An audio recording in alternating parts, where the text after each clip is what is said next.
Hi. I want to say I'm always really embarrassed when I'm introduced and I feel somehow unworthy and weird. So I'm really glad to be able to do that to my friend Paul Farmer now.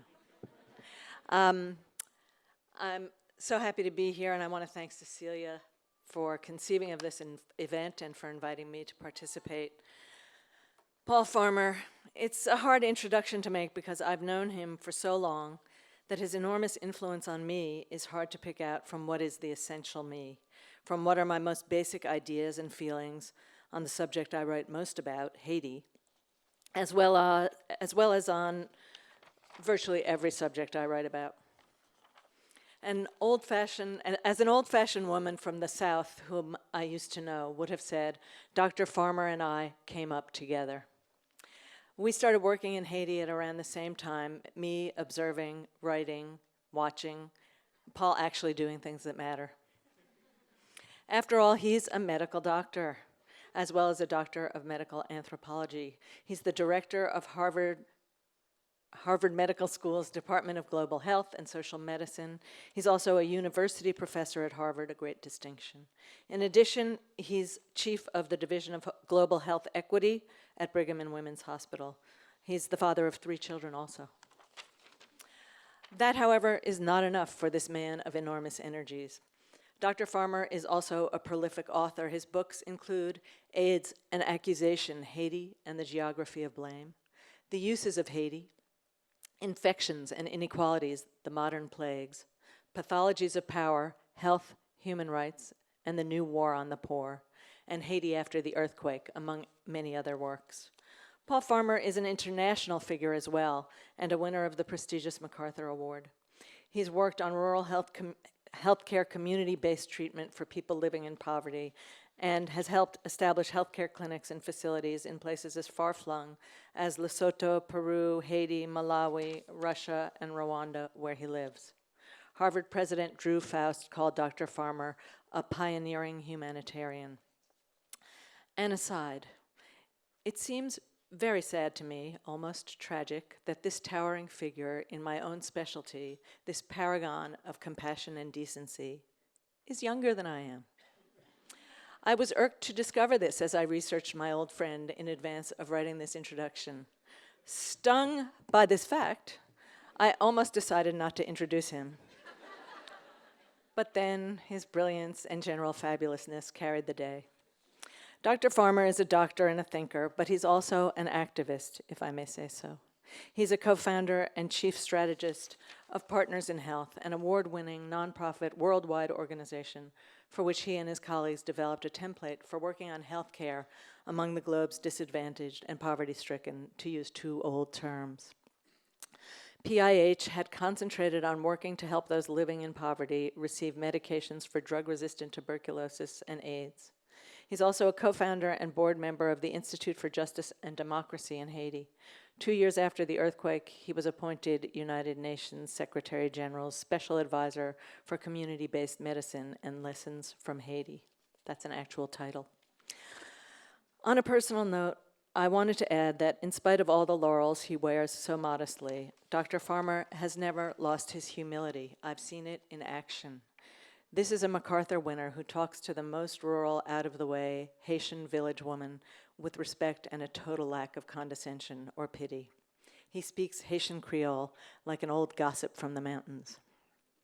Although he knows some of the more liberal members of Haiti's elite, he has never slid into an easy cosmopolitan life with them when he's in Haiti, as so many outsiders eventually do. His roots in Haiti, and I imagine his roots in the other countries where he works, remain solidly with the people of the countryside who need his kind of honest and intelligent work the most.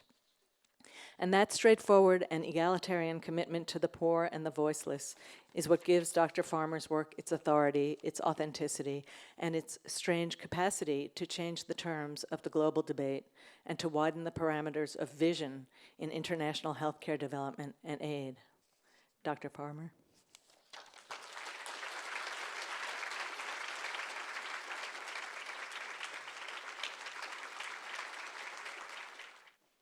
Thank you very much.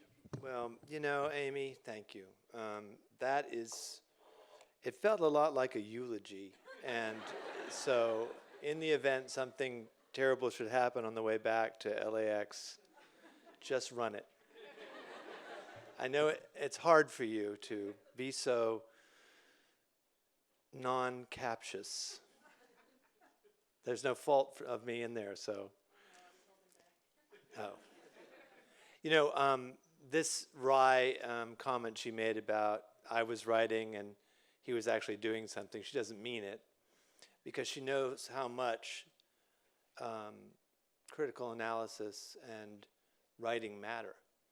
And I will just add by way of a wry post that when in 1988 I read The Rainy Season, I had worked in Haiti for 3 years, but back and forth to medical school. It's handy to have a medical degree if you're actually trying to be a doctor. And as I said, I'm one thing I'm proud of, unlike Amy, where it takes her 20 years to actually give you a compliment. I said to her back then, I feel like you wrote this book just for me. And I still feel that way when I read, and have read it again recently, The Rainy Season. So thank you. Someone else said, thank you for coming here. And I said, well, it really was more of a command performance than an invitation. And now you know why. Hold on. No cheating. We have to be out of here at 6:15, the boss tells me. And I do want to say thank you, though, to Cecilia and all those who actually did invite me rather than just command me to show up. And it's great to be here. And I want to shorten, truncate a little bit my remarks, in part because I believe there'll be another panel tomorrow on Ebola. Is that right? And also because I'd like to have a chance to have a conversation. That's the best part of a lightning trip like this. So I'm really using Ebola as sort of I'll never get away. I'm being very self-conscious in front of Amy because she's a stickler with words. I was about to say Ebola as a metaphor. Don't worry, I won't say it. It's an object lesson about a lot of lessons regarding aid and development that should have been learned long ago. And in spite of the absurdly long title that you mentioned, there are lessons from Haiti which we carry around with us and try to disseminate. Some of them are good and some of them are not so good. And in the event we have time, I'll return to those. So I'm using this as just an example. And as she mentioned, maybe she didn't mention, I'm an infectious disease doctor by training. Did you leave that one thing out? Yeah. A minor point. And, you know, it was easy to get that training. I mean, 4 years plus 3 more plus 4 more. So, but, and I can tell you, and I'll prove it in a minute, that I was interested in Ebola from the get-go. When I was in training, and the medical students here and physicians know this already, after medical school you go through a residency and then a fellowship is what the subspecialty training is called. And I was already committed to mine in the mid-90s. A lot of things happened in the mid-90s in infectious disease. One of them, the development of effective therapy for AIDS, which made an enormous difference in a lot of our work in Haiti. And but another was a pretty dramatic outbreak of Ebola in Kikwit, in what was then Zaire, and I'll return to that in a second. Just to give a sense of the historical background of this particular disease, you know, in the mid-20th century, with the development of electron microscopy, a lot of new pathogens were discovered, and there were other diagnostics that permitted the discovery of a whole bunch of new pathogens. The story of Ebola, the collision between diagnostic capacity, I'm not going to talk about therapeutic capacity because that did not occur and has still not occurred in this part of the world, but it occurred in 1976, and it's an interesting story to look back on, and one often used in teaching about public health because it occurred in what was called a mission hospital. Now, you would think if this was in a Belgian mission hospital in the Congo, north and east of the Congo, about, well, I think I was going to say 1,200 kilometers from Kinshasa, the capital. Now, you'd think in a hospital there would be a doctor, but there was no doctor. This was not atypical for mission hospitals. It was and is hard to draw physicians and experienced nurses into remote regions of the world, including rural United States. And to make a pretty grueling story short, and I have this from one of the people credited with discovering Ebola was a 27-year-old infectious disease physician at the time, Peter Piot. Some of you would know his work later with AIDS. He was in Antwerp, and there's only one thing to do in Antwerp, and that's to study infectious disease. I'm glad there are some people who like my humor. Dr. Mo. And he learned when there was a delivery of a very poorly sealed flask to the laboratory that there had been an explosive outbreak in this mission hospital. An outbreak of what? Of diarrhea and vomiting and fever, and later on, in some patients, hemorrhagic manifestations, unexplained bleeding. And again, this was in Belgium, and this was a former Belgian colony, and that explains how the samples ended up there as opposed to somewhere else. And they realized fairly early on after receiving the sample that they were onto something new because of these new diagnostics. And he ended up going to Zaire, Peter Piot, 27. Never set foot in Africa. In fact, one of the funniest parts of the story to his friends, now that he's now the dean of the London School of Tropical Medicine and Hygiene, so it's fun to remember these failings and foibles. Amy's an expert at it. He didn't even have a passport with a picture in it. He'd cut the picture out for some, as he put it later, some urgent need to join a gymnasium. So this great towering figure of medicine and public health was just like the rest of us, full of foibles, to be cataloged by Amy. Anyway, off he goes to rural Zaire and realizes, along with others who joined him in Kinshasa from the Centers for Disease Control and the Institut Pasteur in France, and of course the Zairean authorities, that there was a pattern emerging, and that was that the rapid explosion happened inside the hospital among the staff, killing, and if there were no doctors, who died? Well, the nuns, who were nurses, and the priests, 2 of them, I believe, but also the headmaster of the school, the first or index case, and a number of others in that community. In fact, something like 18, the majority of the staff died within 2 weeks, and of course they closed down the hospital. And there was another risk group that helped them to identify what was going on, and that was young women. As the term in public health goes, young women of childbearing age. And the great tragedy is that they had gone to the hospital for prenatal visits and received completely unnecessary injections with vitamins. And this happens all over the world, in fact in Haiti as well. There was a belief in Haiti as elsewhere that somehow the injections were more potent. And that's what killed them, because the nuns, may they rest in peace, were not sterilizing.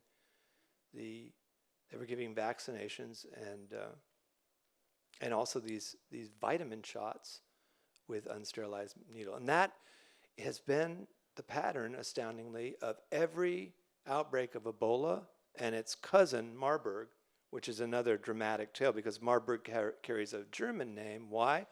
Because it occurred in research laboratories where green monkeys from Uganda who were sick with Marburg were used without, again, sterile conditions. So how would you sum this up? By the way, the Yambuku is where that bereaved nun is standing. Well, you'd sum it up by saying that this is a zoonosis, and there's still some mysteries as to where it comes from. Zoonosis means disease of animals. that jumps into human populations and then is fanned by what? By inadequate medical care, by impoverished notions of what is possible for, that's maybe the highest compliment that Amy gave me, is redefine the notion of possible when you're socialized for scarcity is a big challenge for foreign aid, which is the subject of this workshop. And some of you will recognize, I know my friend Vince Gill will, the other great zoonosis to come from equatorial Africa, which is, that's Marburg, that's Ebola, now famous even in popular culture because of its, this past 15 months. Some people call this a shepherd's crook. It can look like a bunch of spaghetti to me, but, and that's magnified about 150,000 times, by the way. And this is, of course, HIV. But these are not, even though I would never stoop to saying Ebola is metaphor, much less twice, these are not lessons irrelevant to some of the other great challenges, health and challenges for social justice in our times. Now, I'm going to ask you to go back just for a second and think about, say you're my friend Peter Piot or one of the nuns, because you can bet that the nuns were desperate to figure out what was happening. But, someone comes in with a fever, diarrhea, nausea, and vomiting. You don't have to be a doctor, probably, but the doctors and med students, including one who's about to take her microbiology exam next week, thank you for coming. Good luck. What could cause that? How would you know? Think about the list. Now, this is what doctors call differential diagnosis. What are the possible diagnoses? And some doctors, not surgeons, but I'm afraid infectious disease doctors, like to show off by reeling off particularly long lists.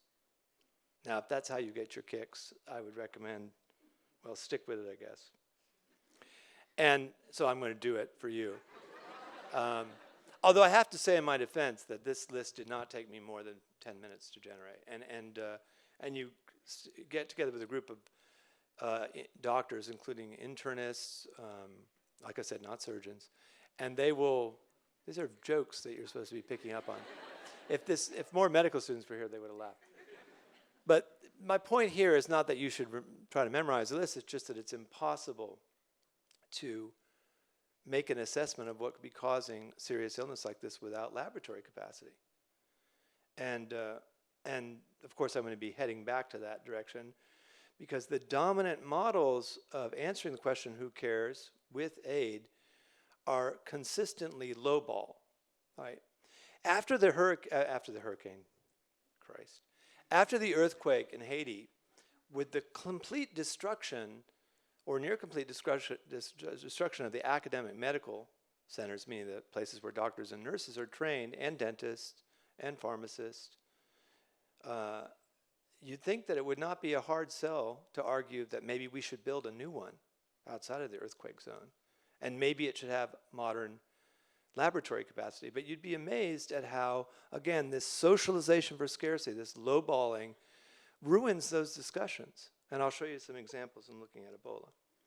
Now, I mentioned already that in 1995, there was a big outbreak in Kikwit. And I don't have a lot of ties to California, but one of them is that my publisher is the University of California. So please thank them when you see them. And I got some advice from one. She said, I really don't think it's a good idea to put a picture of dead people on the cover of your book. It's not a good marketing ploy. And she was right, it turns out. But this is I hope not tasteless. I had to pay a journalist $1,000 for the privilege of using this grim picture. This is an Ebola mass grave. And, again, if you were interested in infections and inequalities, you knew about these diseases and even wrote about them. Now, again, not many people read it, but it doesn't mean I didn't try. And, I didn't ever anticipate that my life would be so turned upside down by this disease, even though I had every intention of working in Africa. And now, now's my chance to make a confession in front of Amy. When I was in college, I already knew I wanted to be a doctor. Good thing no one asked me why. I had no good reason. It was correct, I just didn't have the reason worked out. And I also wanted to work in West Africa. Again, no one ever asked me why. Or maybe they figured it out. I applied for a Fulbright grant and thought, I'll get this grant, I'm so smart, I have such good grades. I didn't even get an interview. So undergraduates, take note. Sometimes these disappointments can be the best things that ever happened to you. That's how I ended up in Haiti. It's plan B. Spoke French, a useless language, and it turns out that none of the Haitians didn't speak it either. I did speak it by then, and they didn't. But that means we got to learn their beautiful language, Haitian. And that's how I ended up there. But I always wanted to go to West Africa. It just took me 30 years and a lot of heartache. Now, what happened? Before we get to who cares, what happened? Because something dramatic happened, as everybody knows, over the last 15, 16 months. I'm having trouble doing the math these days. It's been more than that. And this is not an answer to what happened, but it's an answer to how fast it happened. Yeah, I'm hoping this is going to work.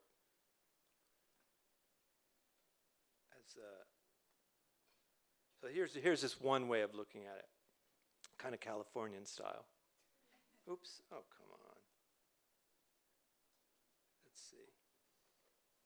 That doesn't work, meaning putting my head down near it doesn't change anything, does it? There, how's that? Something happening? So in December of 2013, a 2-year-old boy named Emile, in fact, falls ill with symptoms including fever, nausea, vomiting. His mother's worried enough to take him to a nearby district hospital, a place called Gwekadu, which is in the tri-zone area where Sierra Leone, Liberia, and Guinea come together. This is in Guinea. And they say what we would have said, malaria, typhoid, treat him, he dies, then his mother, then his grandmother, his aunts, his little sister, his older sister. This probably wouldn't have come to note unless the disease spread to the healthcare professionals as it did back in Yambuku in the first epidemic. And then it began a relentless Western surge, much like the rebels had and the marauding armies during the civil wars not too long ago, before this, from east to west toward the big coastal cities that had been established over 500 years ago. And you know what happened in that part of the world between 5 and 100 years ago. Slavery, trafficking, extractive industry. And this all happened so quickly. Our heads were reeling. And I say reeling, and I'll tell why, because it did take me, as I've said, 30 years to get there. I had never been in Sierra Leone until June 2014. And I knew 3 people in that country. And all 3 of them were doctors. One of them was a full-time student of mine at Harvard who I'd been working with indirectly as an advisor to a community-based organization in eastern Sierra Leone, where the famous blood diamonds are harvested. And he had come to Harvard to work with us, and I had promised to come there, and was also involved with a surgeon. Let me show you their pictures. A surgeon, and many surgeons, in fact. Here I am gently mocking surgeons, in part because some of my best friends are surgeons. In fact, many of them. We like, in infectious disease, we like their spirit. To cut is to cure, we say. So, along with a pretty big group of surgeons, about 100 or so of them, that's a lot, we were working to establish how many people in the world don't have safe, affordable surgical care when it's needed. And safe ought to include anesthesia, right? And it shouldn't cause catastrophic health expenditures, which, as some of you know already, which I didn't know when I went off to Haiti, that's the leading cause of destitution in the world today, is catastrophic medical expenditures. So we had this high-minded idea, it is a high-minded idea, that we would help to settle this question as a means of embarking on dignified, safe, affordable surgical care. Now, what does that mean? I mean, if you have obstructed labor, which I'm never going to and you don't have surgical care, that means that you often die along with your baby, right? Because a cesarean section or surgical delivery is the treatment for obstructed labor. And I could go on and on. I could go on and on, as I sometimes do, and by saying when I was a Harvard medical student, I didn't listen to my mother when she said, look both ways before you cross the street, and got hit by a car. And if the ambulance attendants had come up, or emergency medical technicians, that was a mistake. If they had leaned over me at the corner of Fresh Pond Parkway and Huron Avenue in Cambridge, Massachusetts, and said, should have looked both ways before you crossed the street, I would have been quite angry. But that's kind of what we tell poor people all the time. You should have taken family planning. You should have worn a condom. You should have looked both ways.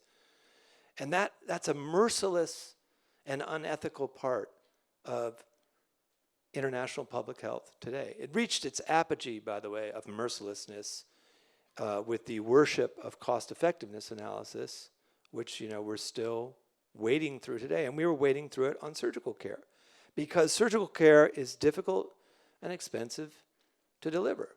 Now, in my surgical care the next morning at the Massachusetts General Hospital, where I was taken on a second ambulance after going to the first Harvard teaching hospital, I have no idea what my surgical care cost. Certainly twice my mother's salary. She's a grocery store cashier. You don't have Winn-Dixies out here. My people in Florida will know them well.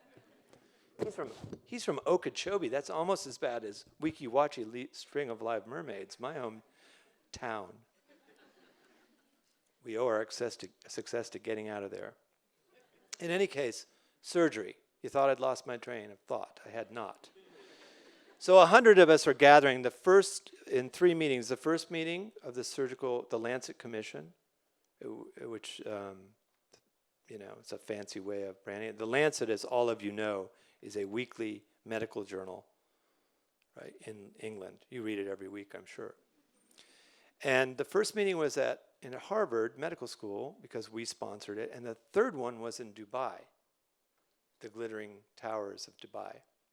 And having raised a lot of the money from friends of mine, and being endowed with a newly potent university professorship, I said, well, we have to have the second meeting in Africa, and it can't be South Africa, and it can't be North Africa, and it shouldn't be Rwanda, because they've made so much progress. That's where I was when I was saying these things. It should be in the most medically impoverished parts of Africa, and that is West Africa, and specifically, guess what 3 countries? Liberia, Sierra Leone, and to a lesser extent, Guinea, which was the only one of those 3 countries spared recent civil war. And so we did. That's where we went. And I can tell you, the meeting was June 2014. By May 2014, if you looked at those little red dots, you would gather that the virus had already hit Freetown, and it had. And one of the reasons I knew some of these things that others didn't was because the third doctor, Humar Khan, is an infectious disease doctor. In fact, the region's only specialist in viral hemorrhagic fevers, who had spent, at 41 years old, had already spent 10 years running the only Lassa treatment unit in the world, Lassa being another hemorrhagic fever. So those are the 3 doctors I knew. And in May, we started getting email, you really have to move the venue. It's not safe. From Freetown, the capital of Sierra Leone, somewhere else.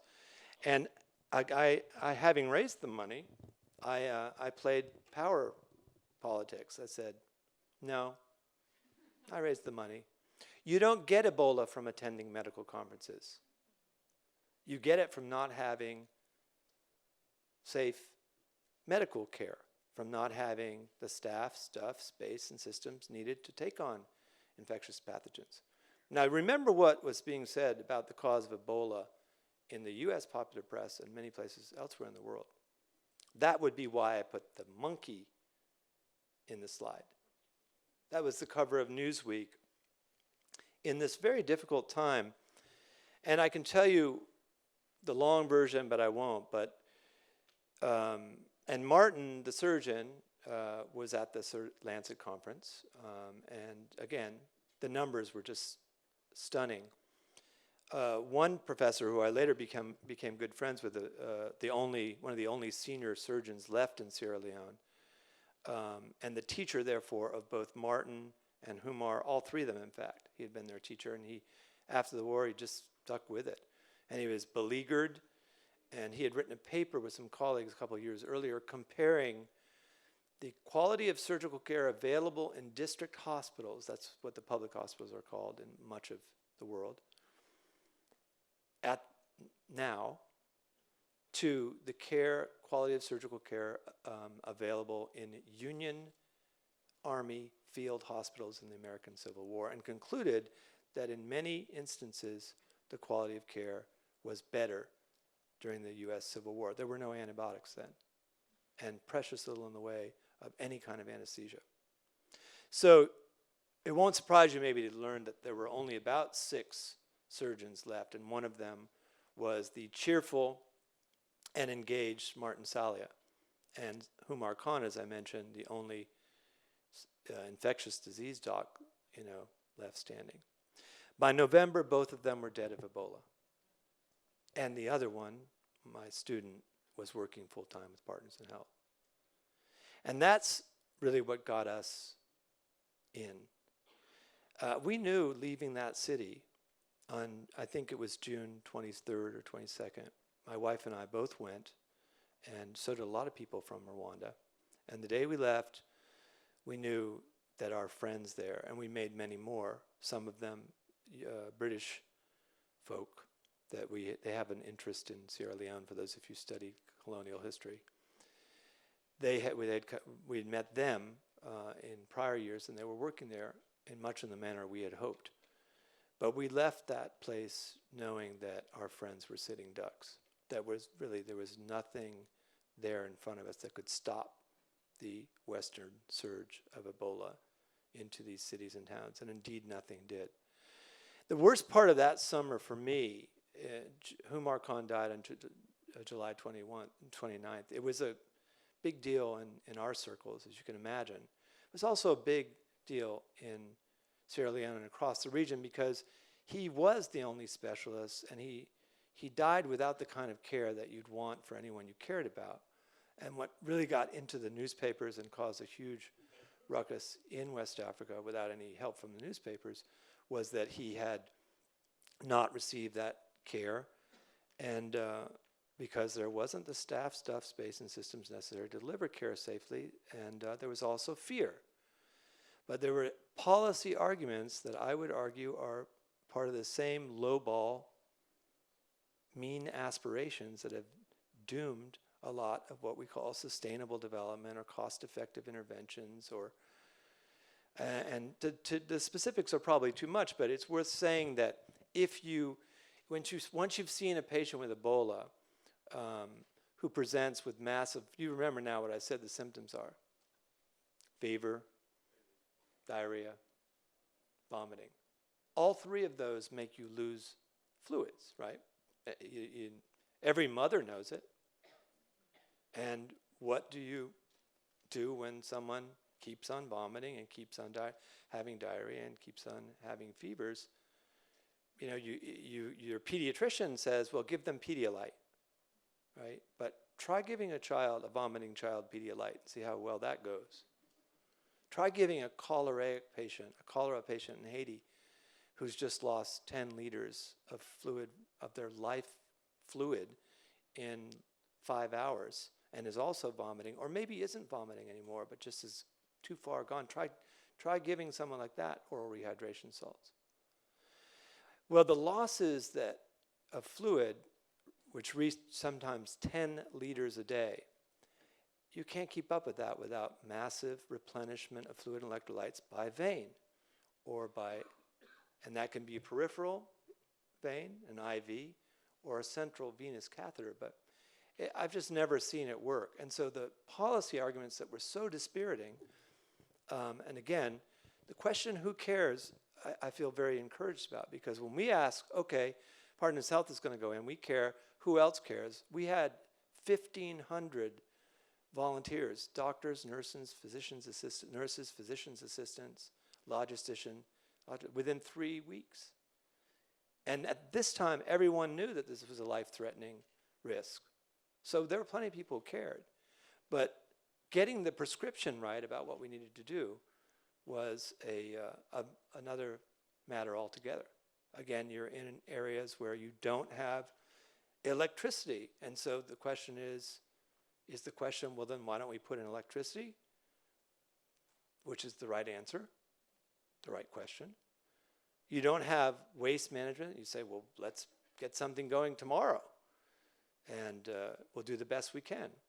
You don't have, and I heard everything. We don't have gloves. We don't have personal protective equipment. And I didn't hear this from the people like Humar Khan or Martin Salia or Byler Berry or the nurses that we met on our last day in Freetown in June, both of whom perished. They didn't say that. They said, well, we need more help, but we're going to do what we can. And they did. They did everything they could. And that's why Ebola is a caregiver's disease. And that's why, when I'm asked the question, who cares? Everybody who stepped in to fight Ebola cared. Now, who are the main caregivers when you're sick, when you're vomiting, have diarrhea, when you're a kid? Yeah, it's your mother, all right? It's your family. And so Ebola as a caregiver's disease took its chief victims from among the families of people who fell ill. And you can imagine if the ways that I described in the first epidemic documented in Yambuku were to come to pass everywhere, then that meant that substandard infection control inside clinics and hospitals and also funerals were how this spread so quickly. So caregiving, taking care of someone who's sick, or burying the dead, which you don't have to be a Catholic to know that that's one of the corporal works of mercy. In all of the Abrahamic faiths, you bury the dead and you care for the sick. In every faith tradition, it's part of being a member of the human family. So bushmeat did not figure heavily in that massive epidemic.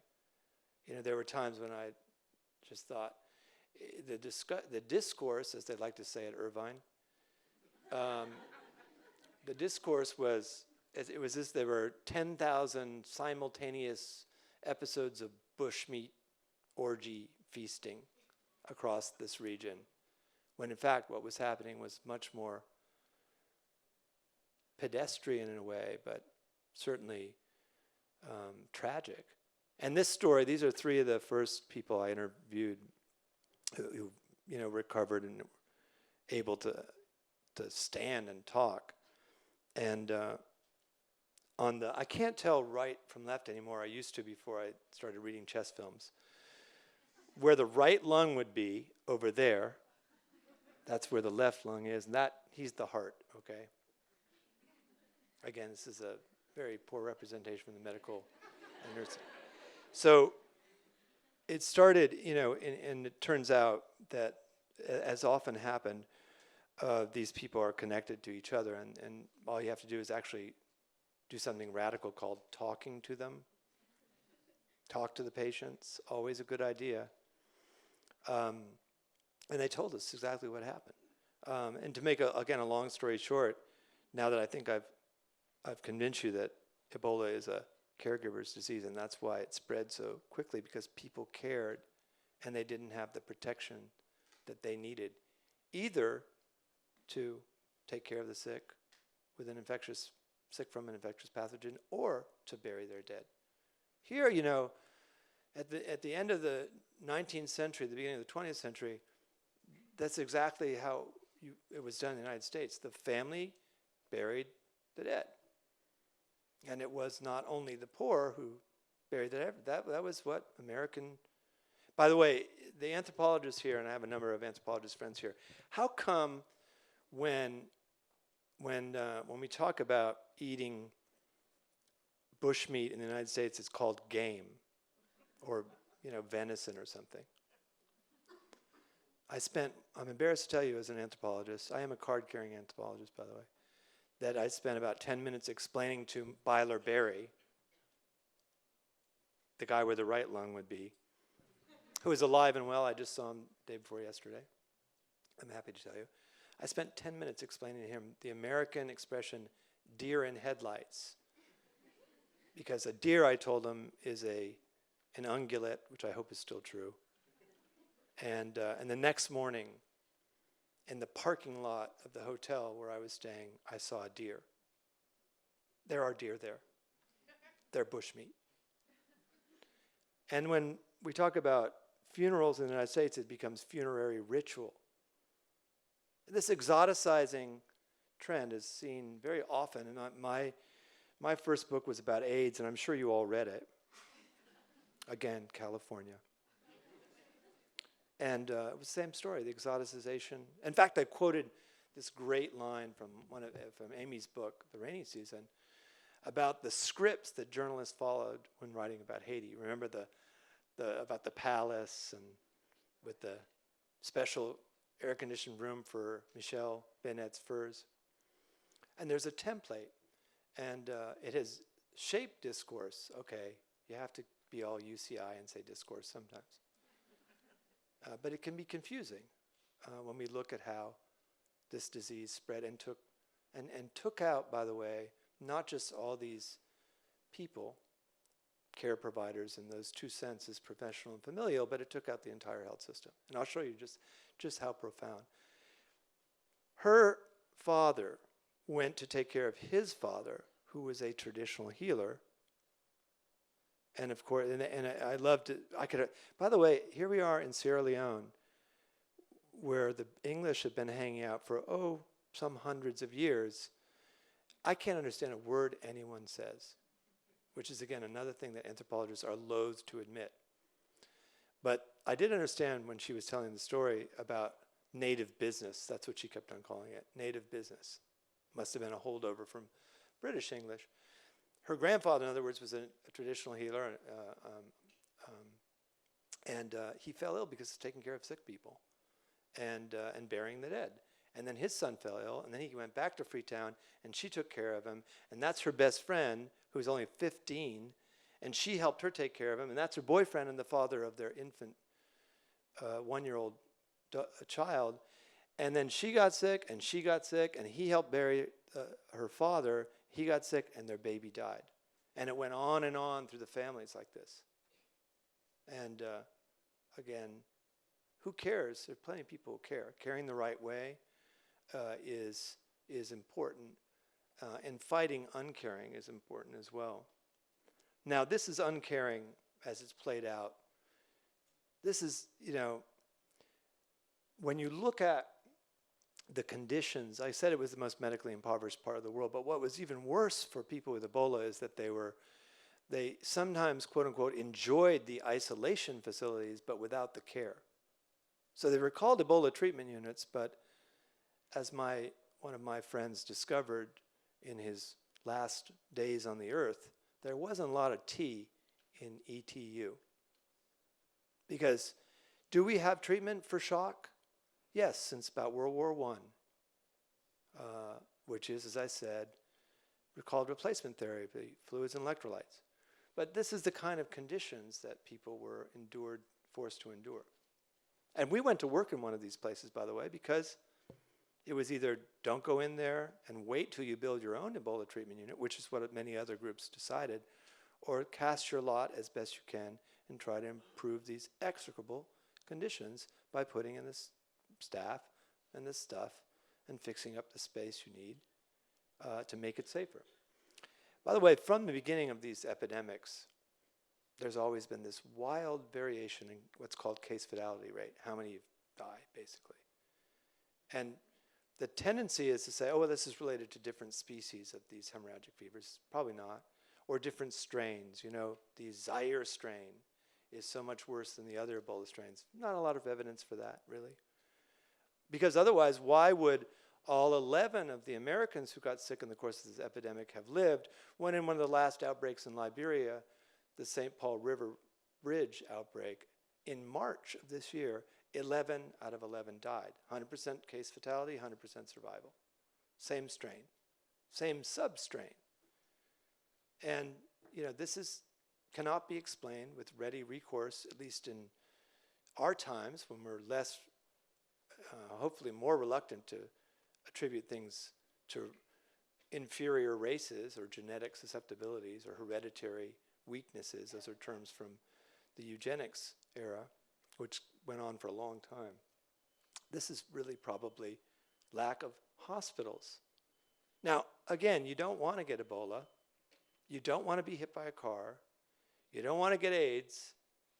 But if you do, who's going to take care of you? Who's going to care?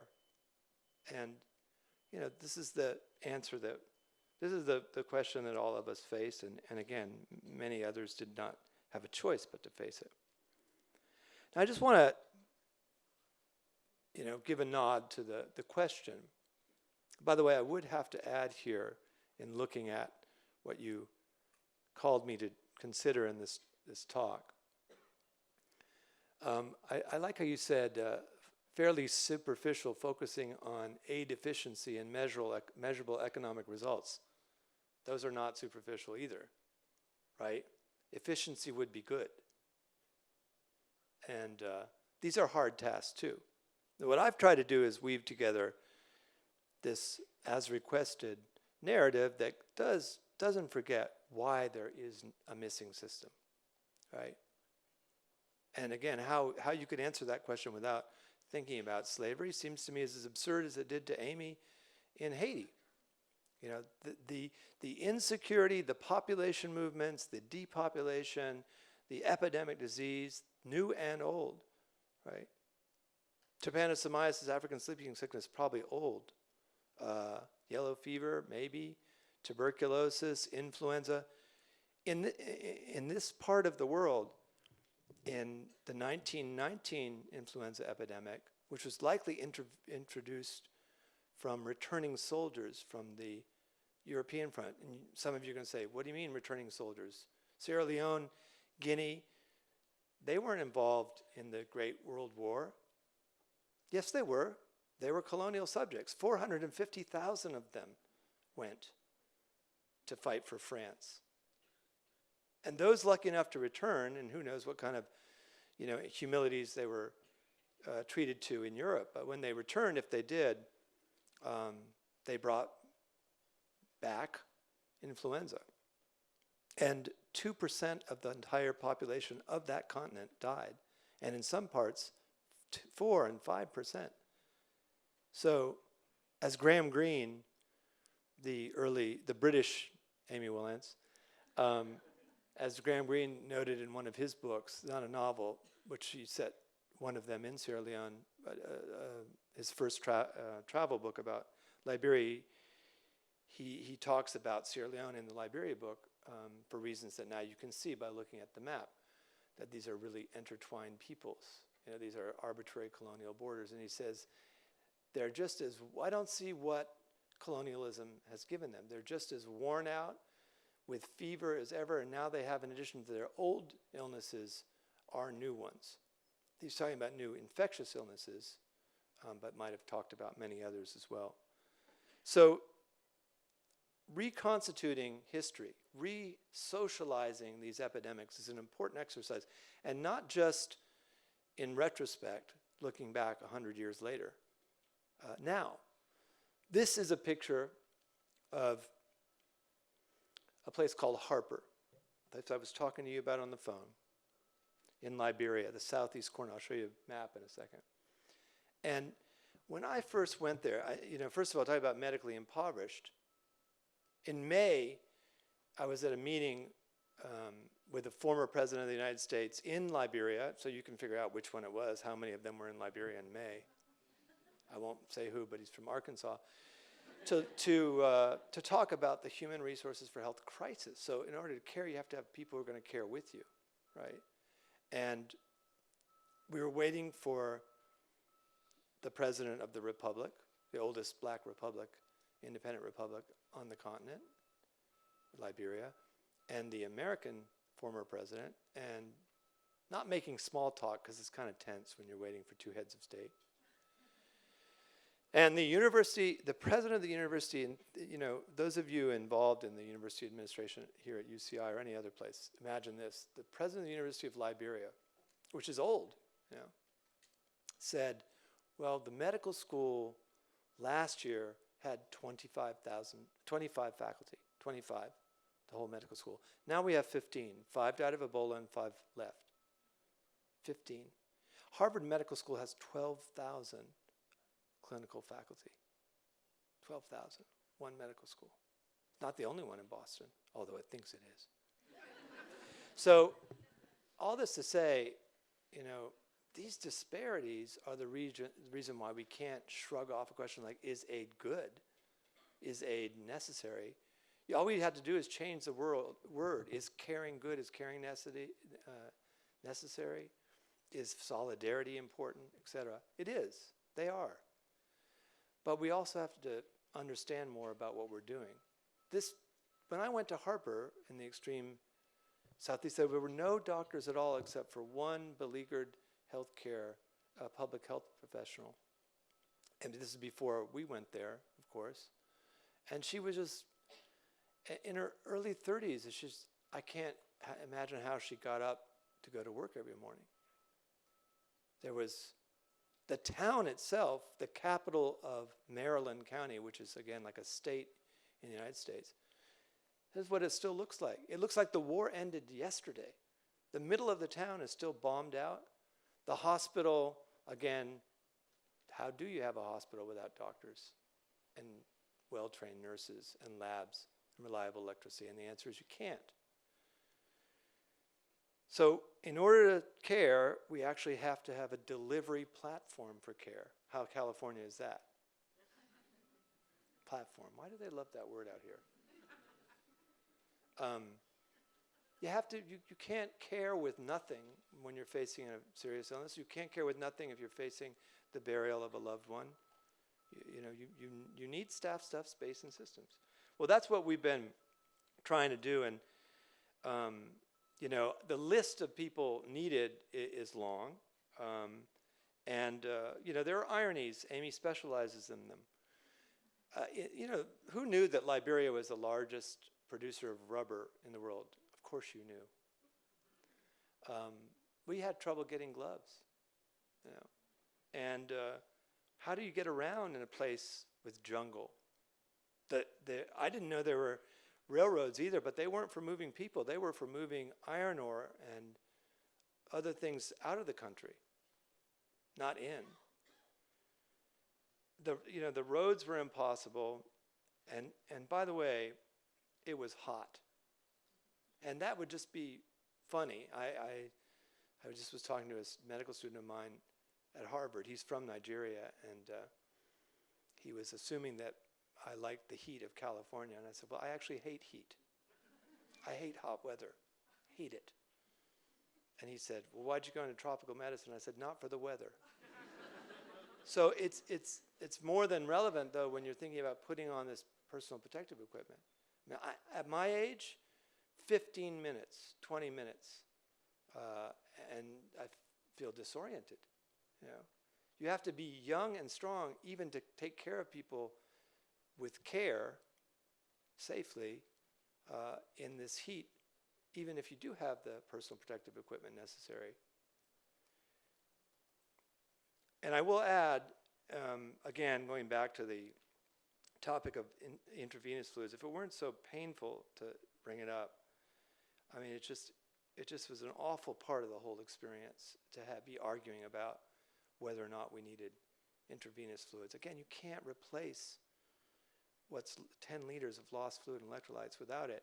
This baby, who I had nothing to do with saving, was left for dead in her family when her family all died, and a burial team was called, and they noticed the baby wasn't dead and brought her to us in the Ebola treatment unit. But she was too far gone to even forget about oral rehydration or Pedialyte.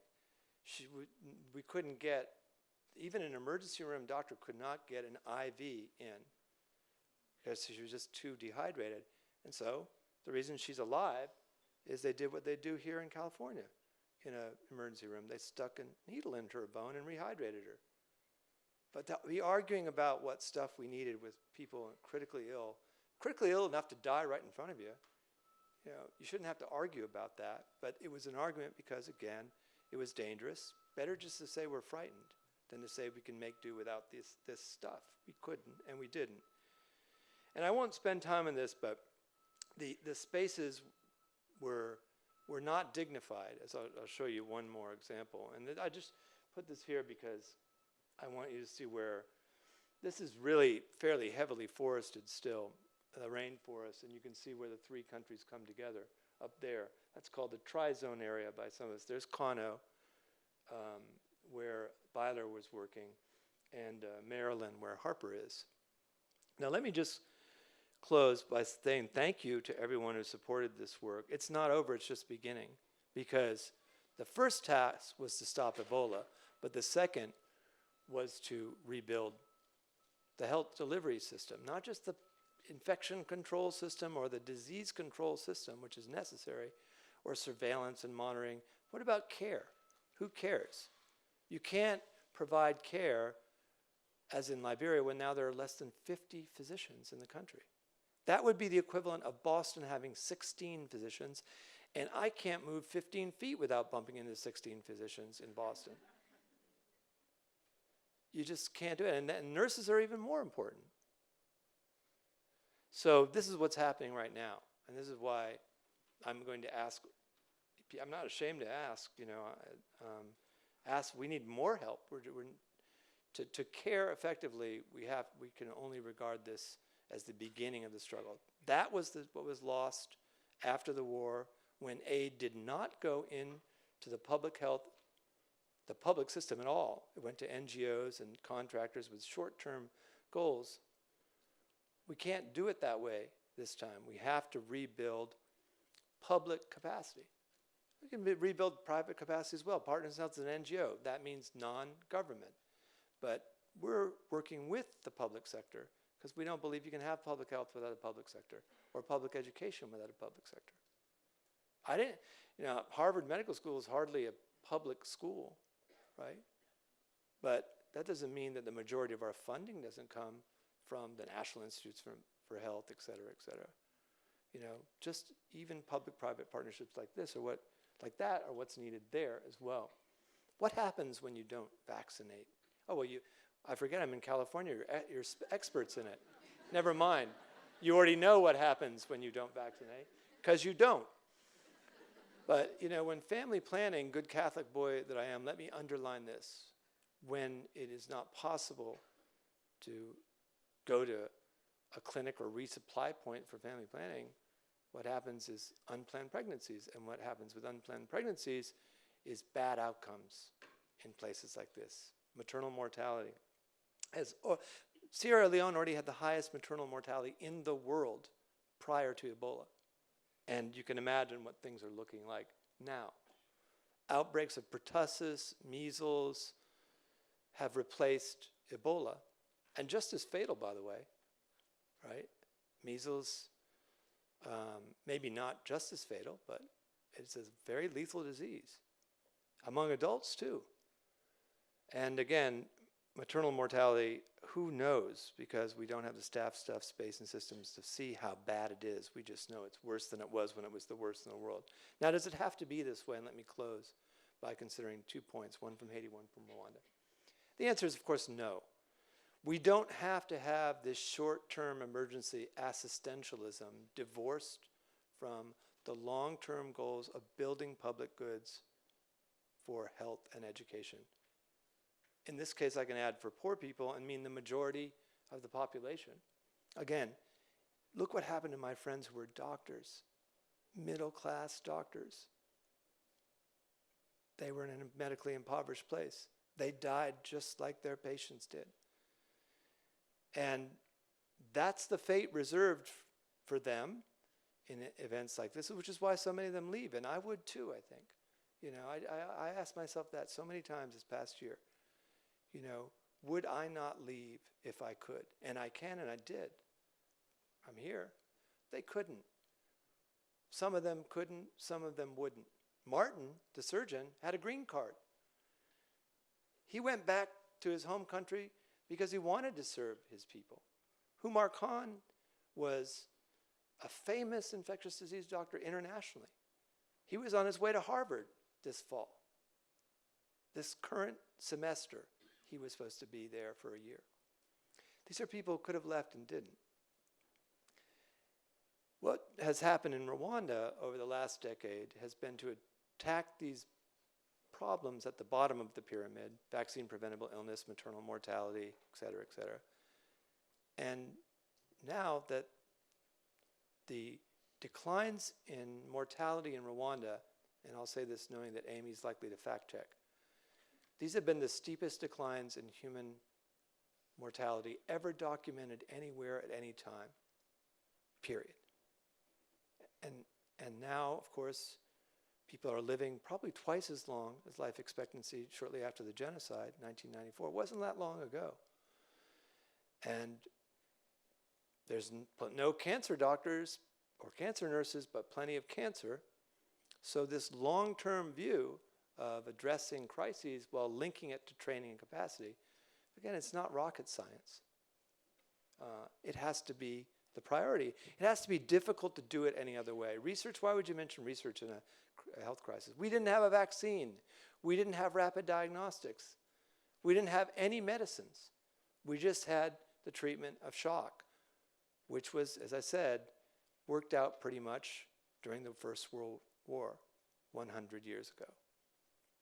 So we need to find out the answers to these questions. Some of them we did, but very few. And that's not a good return on investment for $5 billion pledged.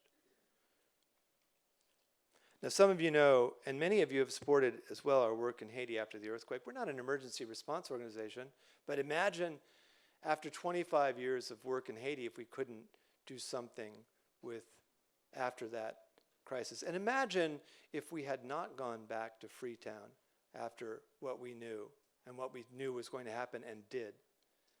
So we're not an emergency response organization, but you have to respond to emergencies if you're standing with the poor. And this was a Ebola isolation center that I saw in August of 2014, or maybe September, in southeastern Liberia.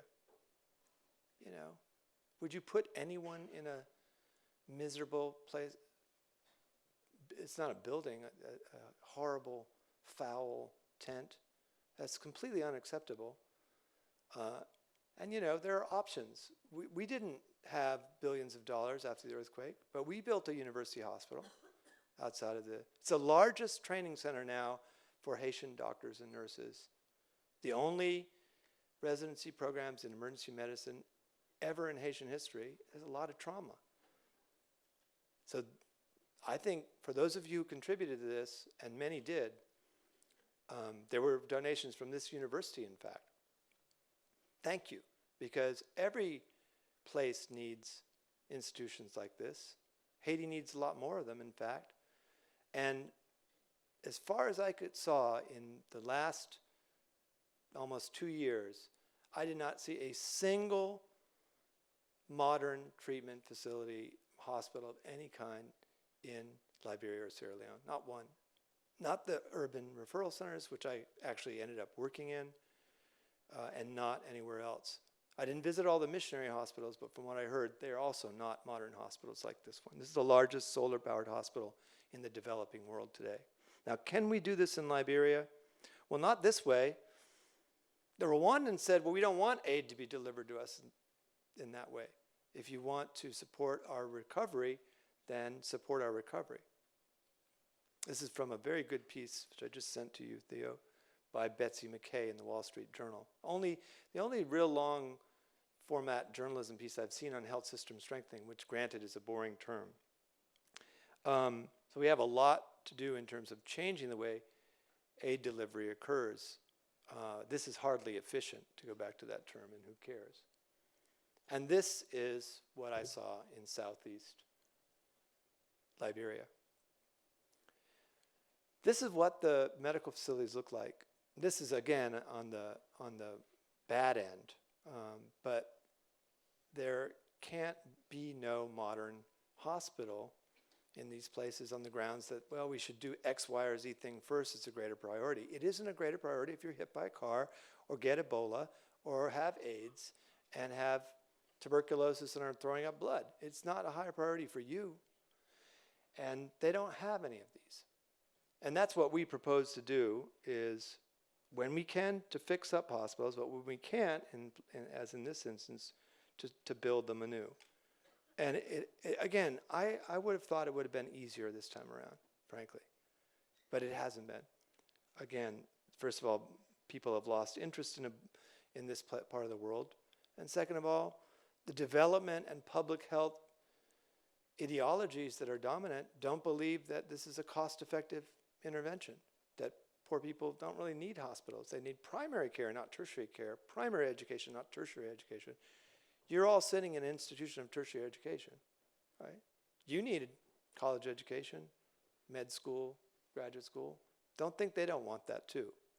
That's the first thing I heard from the Ebola survivors who lost half their families. And you ask them what they want to do. We want to go to university. And I've heard it in Haiti, and I'm sure Amy has heard it a million times. Everybody wants that. But you have to build it first. Thank you very much.